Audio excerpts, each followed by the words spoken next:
Hello, hi, and welcome to EmpathicFire. I'm your reader, Jay. This is going to be the Distillery reading for August 2021. Hello, Collective. How are you guys doing? I hope you all are doing well.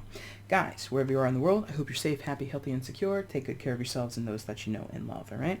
Anything you want, it's in the description box. Let's get into the reading, all right?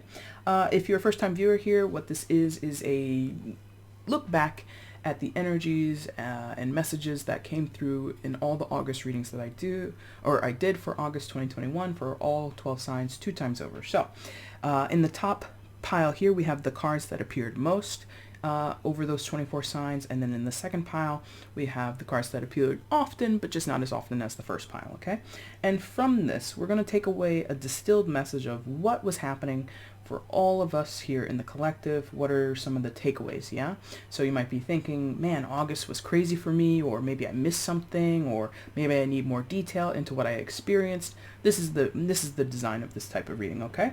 So we will take a look at what came through, and then we'll use this separate deck to clarify. But you only had 2 cards that came out most often last month. So I don't remember what these 2 cards are. I pulled them out and then I sit on it for a couple of days so that I don't, influence what I know is here.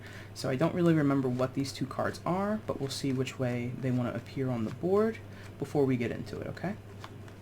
And guys, make sure you like, share, subscribe, and comment. Check out your individual playlist for your sign. Check out collective messages, things like this, okay? And if you haven't subscribed, please consider subscribing. All right, which way for the collective for these 2 cards? Ooh, like that, okay. Star, Aquarian energy, and 10 of Pentacles, okay. So guys, you may have experienced some, I don't want to say upheaval, but a certain shift or a certain change in pace, change in tone, change in temperature surrounding a family dynamic or a family situation or something, a connection point between you and other people, could be family, co-workers, friends, whatever it is, where you noticed certain behaviors, certain tendencies, certain values that other people hold that you might not hold. People may say or do things that you don't agree with. People may say or do things that trouble you or cause trouble in your own life or put you into a place of healing and self-reflection, okay? I don't sense necessarily fights, but I do sense disagreements. I don't sense necessarily lots of hot-headedness, but I do get the sense of inflexibility and that causing some type of friction. And that sucks because this 10 of Pentacles is a place where we expect to be honored, treated fairly, treated respectfully, right? We expect other people who populate this group with us, who are our comrades, who are our friends, who are our family members, our loved ones, to have our back, to share our values or understand, we have certain commonalities that link us together. And there is a perception, or there's rather a belief, I should say, that views those connective points to be unchanged or unchangeable or unshakable. There we go, unshakable. But it has come to your awareness that maybe we're not on the same page. Maybe we don't believe the same things. Maybe this person doesn't respect me in the way that I thought that they did, or the way that I expect them to. Yes? And that, again, brings about this need or this imperative of self-reflection and healing. There is, for some of you, a high spiritual overtone in that this has really, in some of you, activated a certain pathway or avenue of exploration. Like a door has opened to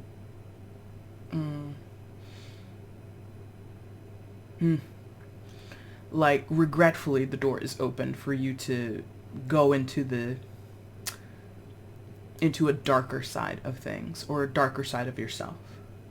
That requires healing. So what I'm sensing with that is, for a couple of you, there is something that has knocked at your stability, knocked at relationships that you view as stable, or connections that you view as stable, and it like shifted it, and then that knocked you into a dark place. It opened a door into trauma, into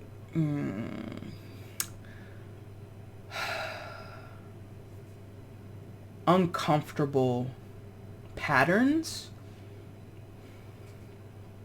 Like, for an illustrative purpose, you may have lost a job, or been docked pay, or been suspended. This is just an example. And then that knock to your stability opened the door to some of your addictive triggers or addictive traits, right? So you lose a job, and it's counterintuitive. That's the struggle here. This is counterintuitive. For some of you, it opens this door to some type of addictive or triggering behavior, something like that. You've been triggered, and you go into this counterproductive behavior.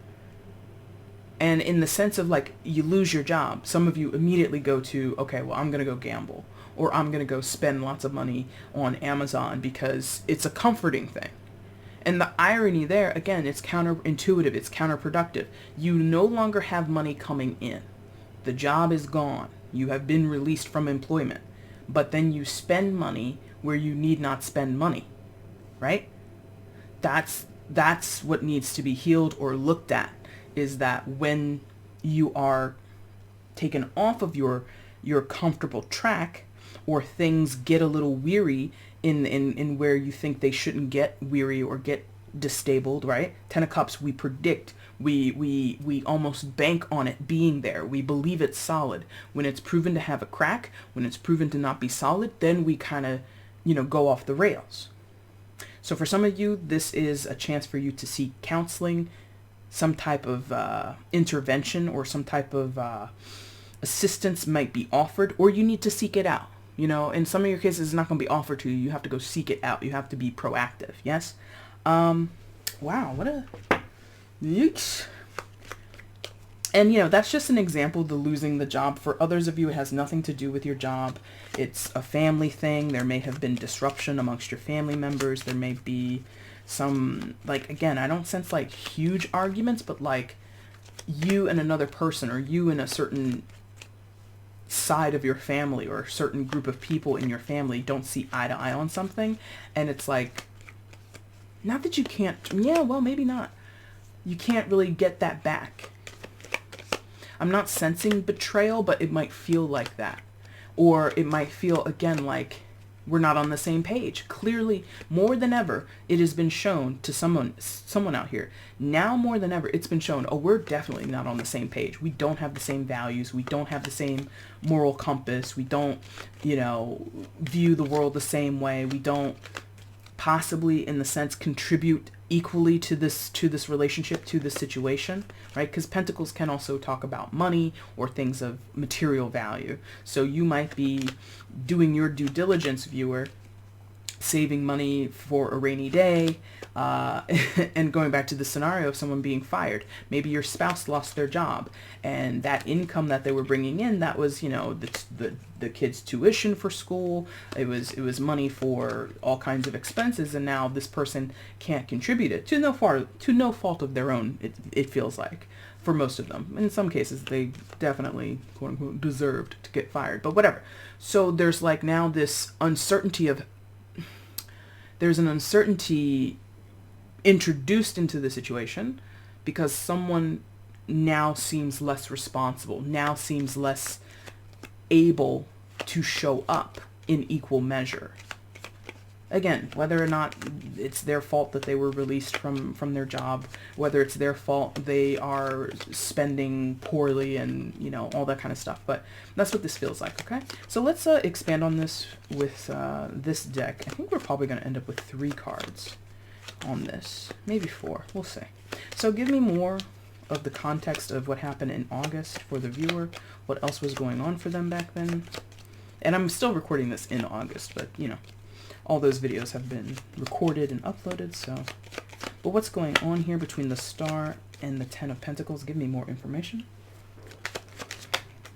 Okay. Endings. For sure. Endings.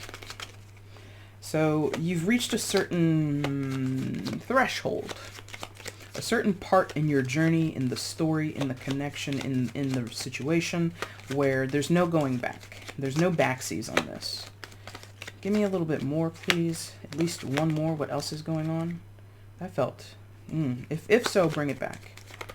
Sometimes I think they want me to pick, but then I'm like, I don't know. Did you really want me to pick that? So what else is happening? World, Scorpio energy, with the Death card, World, Capricorn, and the fixed signs, Taurus, Leo, Aquarius, and Scorpio.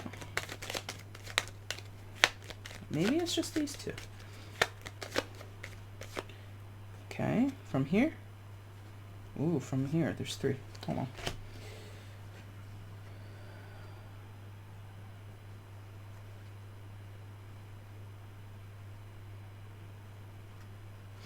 Okay, go with that. I'm not even going to look at what these other ones are. We're just going to take these three. Six of Cups. Okay. So definitely the substantial feeling is warranted. You do have soul connection, viewer, with other people in the situation. Friends, family, lovers, I don't care. There is some historical, and when I say historical, I'm immediately being told past life, past life, past life, okay? So historically, you've known these people, or you've known someone in this situation. Again, a family member who has been in your soul tribe for a couple of lifetimes or several lifetimes, right? Or a friend who, you know, in a past life you guys were lovers, or you're lovers now and you used to be siblings or something like that. You know, that's how soul relationships work. The type that you experience on Earth is regardless. What is the glue between you is it exists on a different plane, on a different in a different reality, on a different frequency. Yes, and not to say that that relationship is ending, because there is argument and sound argument that you can't really end a soul relationship, but on Earth, aka the world, in the tangible reality that we exist in, right? This 3D place called Earth, those types of relationships, they can end, right? Now, that again is like a shocker, or it's unsettling to you or the other person or people involved, because the value system we have in place says family is forever. That's what a lot of people say in this world. That's what a lot of people subscribe to. That's what a lot of people believe is the true essence of life. That's fine. I disagree, but that's fine. But my argument to it would be this. If that's the prescription, or that's the subscription that we adhere to, family is forever, that would mean there's certain permissibility, there's certain acceptance of basically bullshit that we don't need, or that doesn't serve us and is actually harmful to us and actually would show up and create complication. Family is forever, blood is thicker than water, you know, all that kind of stuff, right? That gives the connotation that you will always be protected by, you will always be loved by, you will always be honored and respected by your family. But what does reality say? What is the bigger, higher perspective, or what is the grander lesson behind that? That's not true. That's not true in all cases, in all times. Because go back to what I was saying. It's like some of you are coming to this realization, or you've gotten into a recent, I don't want to, again, like a disagreement, or you've just come to a place where you see, oh, we're not on the same page. We're not actually cut from the same cloth.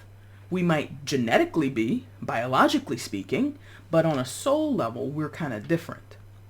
Or rather, not that we're on a soul level. What can I say? How can I say this? Okay, there we go. There we go.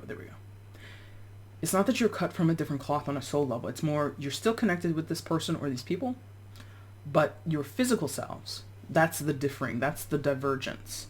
And coming to terms with that, lesson. world energy. Transforming, potentially, how you view the situation. Transforming, again, with the death energy, how you perform it, how you show up. Or, because these two together can equal endings, letting it go.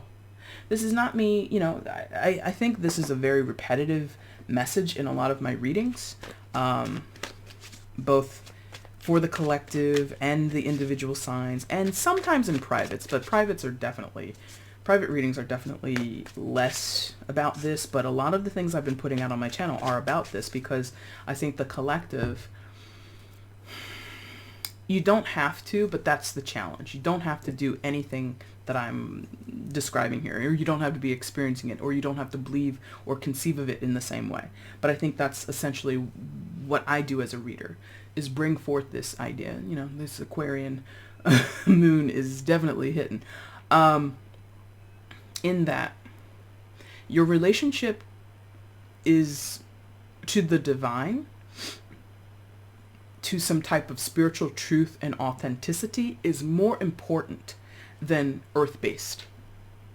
That's Age of Aquarius in a nutshell. The physical is nice, the physical is important, but it doesn't override, and it does not exist exclusive or separate from the spiritual. And sometimes those things are aligned. Sometimes your soul connections, you and the persons that you're connecting with, you're on the same page. Sometimes you're not. It doesn't take away from the significance or the importance or the validity of your soul connection. But when you don't agree on a physical level, your earthbound self, your physical human self, doesn't align with this person, their physical self, that doesn't mean you're not soul connected. And that's not necessarily on the radar for a good portion of you guys, so I think this is not really for everybody, but I think that's factoring in here, whether you know it or not.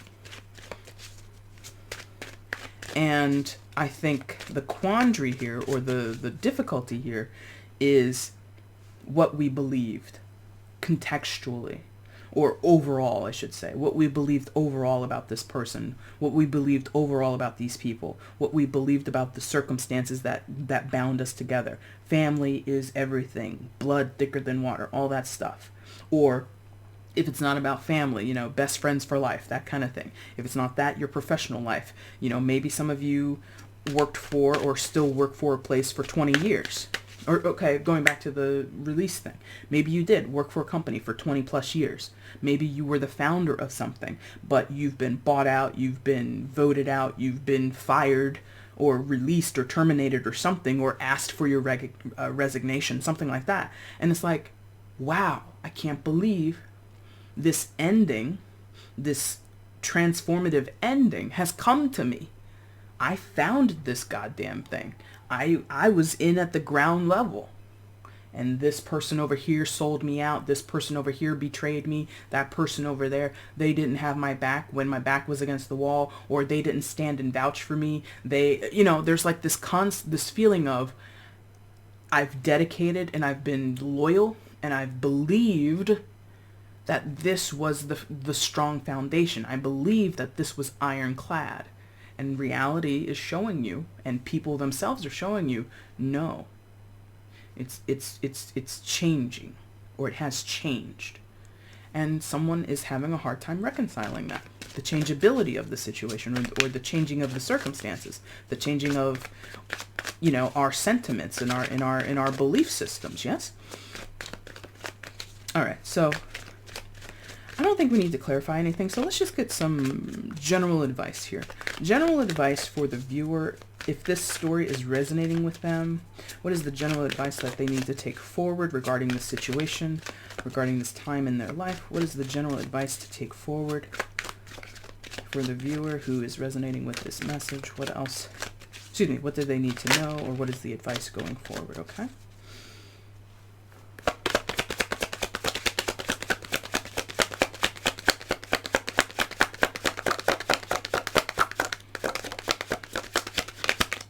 Stingy. The energy is stingy. Doesn't want to say much. Doesn't want to give much. All right.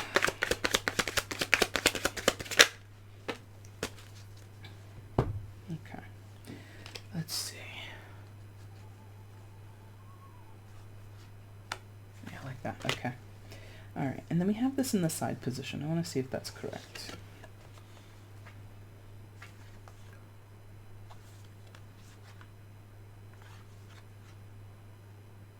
Okay, side position doesn't feel right. Let's see.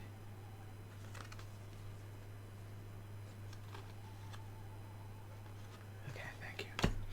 All right. Father of Fire in reverse, aka King of Wands in reverse, fire sign energy, Cancer, or excuse me, Aries, Leo, Sagittarius, thank you. 9 of Wands upright, and then the 2 of Swords upright. Okay.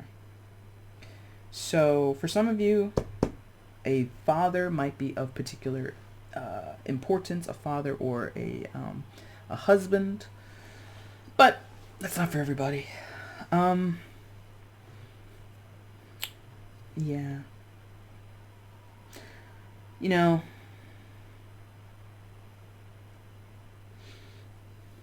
the sense of loyalty is incredibly strong here. The sense of, you know, being in step with the expectations of others, or the expectation,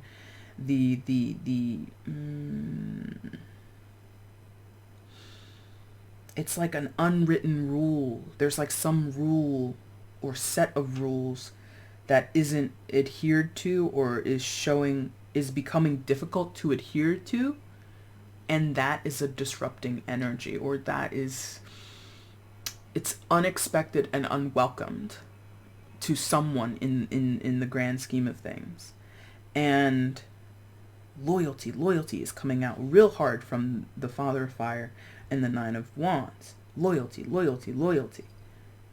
And that's disempowering for, you know, the person who's expected to fall in line, right? But I'm also getting here, does not know any different, does not know differently, has not experienced things differently. Let's say it that way. So, viewer, the advice I think in this trio of cards is to understand 9 of Wands, 2 of Swords, is to understand when enough is enough. That's not, you know, there's no universal measure of when something is enough. Each individual has to decide that for themselves, right? Each individual has to know when their limits have been met. Yes? So I think awareness of that is important. Some of you are still in the middle, in the mix, like in the shuffle of things. It's very topsy-turvy. It's very confusing, perhaps. 2 of Swords, confusing a little bit.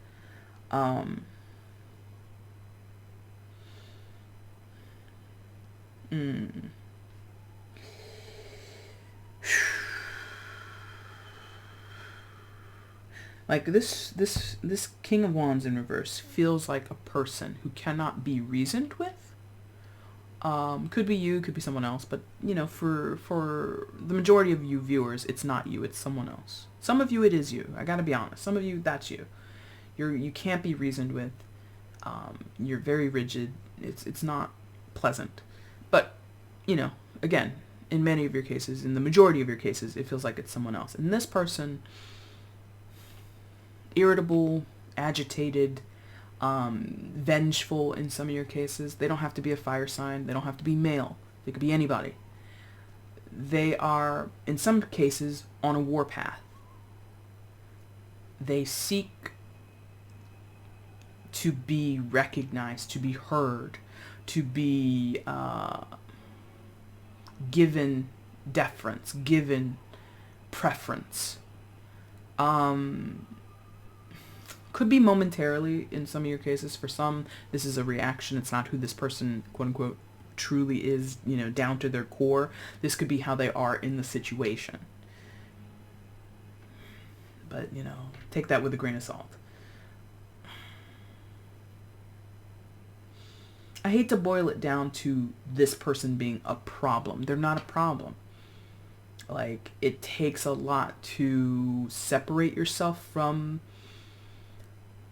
this sense of fidelity, of needing to be to show honor to this person, or to incorporate this person in your life in some form or fashion, to give them worth, to give them space, to give them time, right? There's a friction over this. There's a tug of war over this. How much God, I can't speak.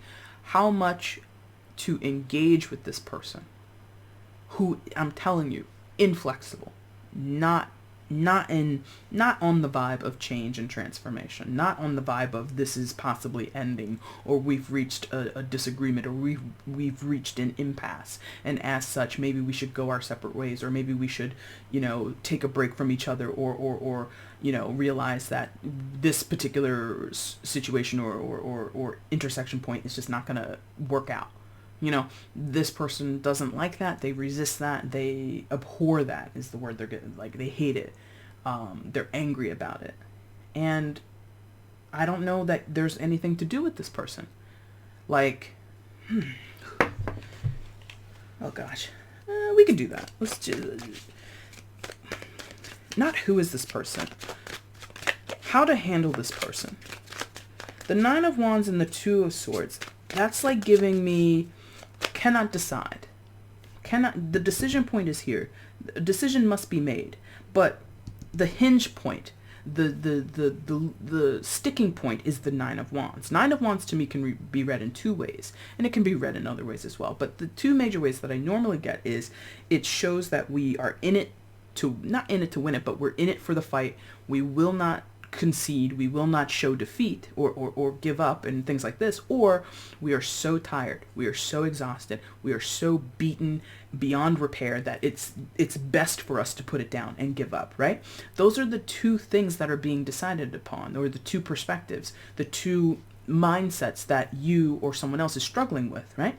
So I want to know about this person, how to deal with them, because I feel like you can't deal with them, but how best should the viewer, what is the best way to deal with this person? What is the best way to deal with the King of Wands in reverse? What is the best way to deal with this person? What is the best way to deal with the King of Wands in reverse? Again, it doesn't have to be male, it doesn't have to be a fire sign. What is the best way to deal with this person?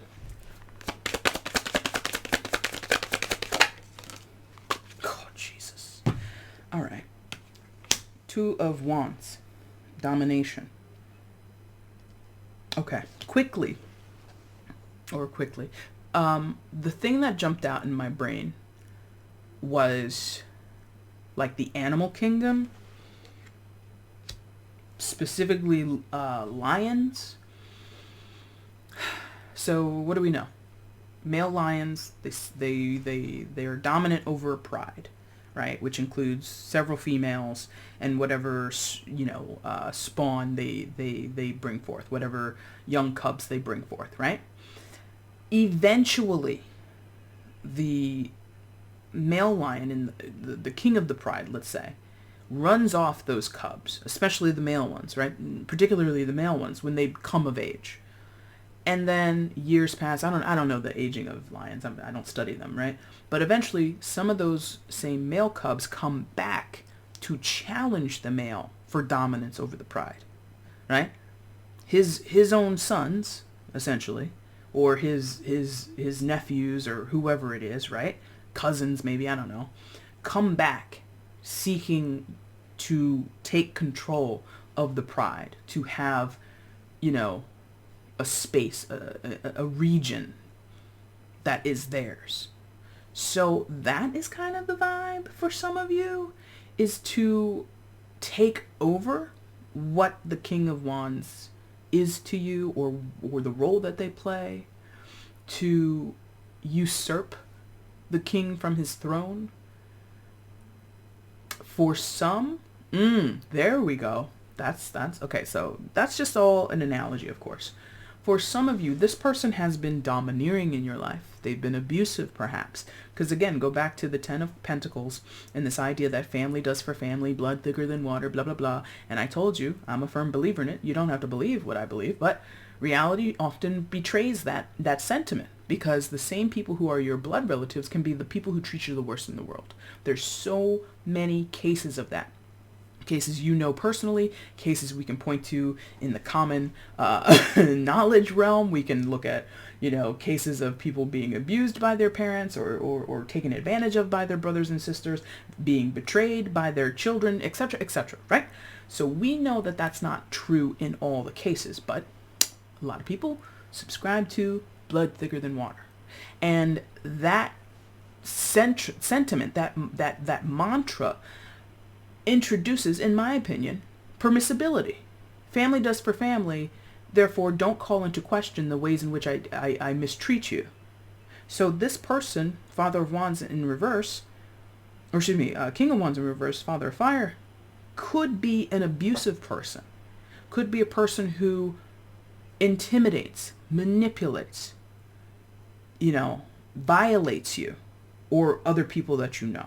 And how do you contend with this person? I'm not condoning violence, BT dubs, not at all, but you kind of meet this person where they stand. Fire with fire. Again, not condoning violence. Do not do that. Do not even meet this person on manipulative levels. I'm not saying that. So maybe fire with fire isn't the best phrase to use here, but basically if someone is mistreating you, you then would find ways to prevent them from mistreating you. So if a person is physically abusive, just an example, then you can't put hands on a person if they're not in your physical realm. So if this person is abusing you physically, mentally, emotionally, all the ways, leave. And that's a decision point. 2 of Wands, 2 of Swords. Leave.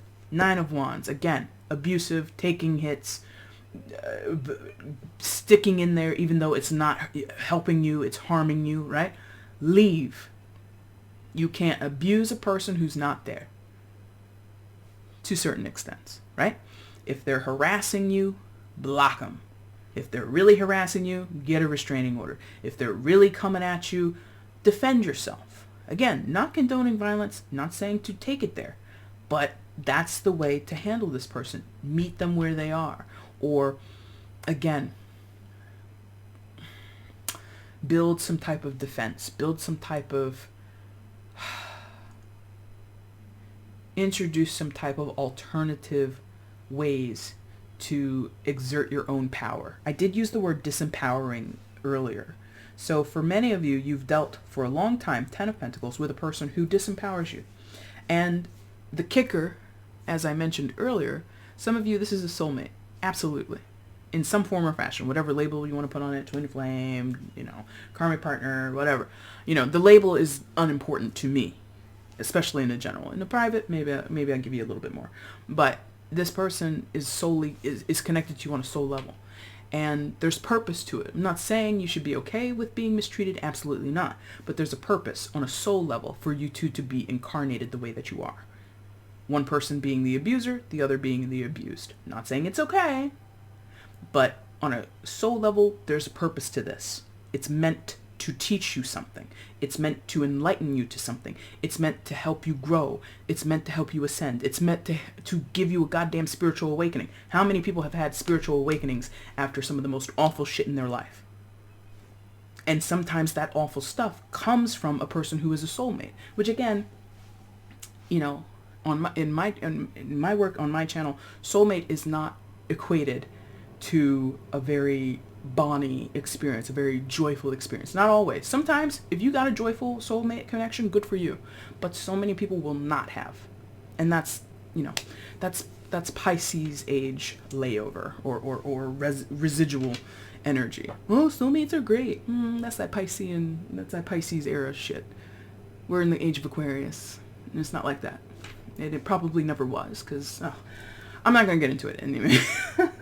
Guys, that's the distilled reading for August. If this reading resonated with you, if it made sense to you, leave a comment, share the video, subscribe to the channel, and, drop a like. All that stuff helps show support for me as a reader here on YouTube. If you want to get at me for a personal, you can find out how to do so by looking in the description box below, okay? Thank you guys so much for watching. Take care.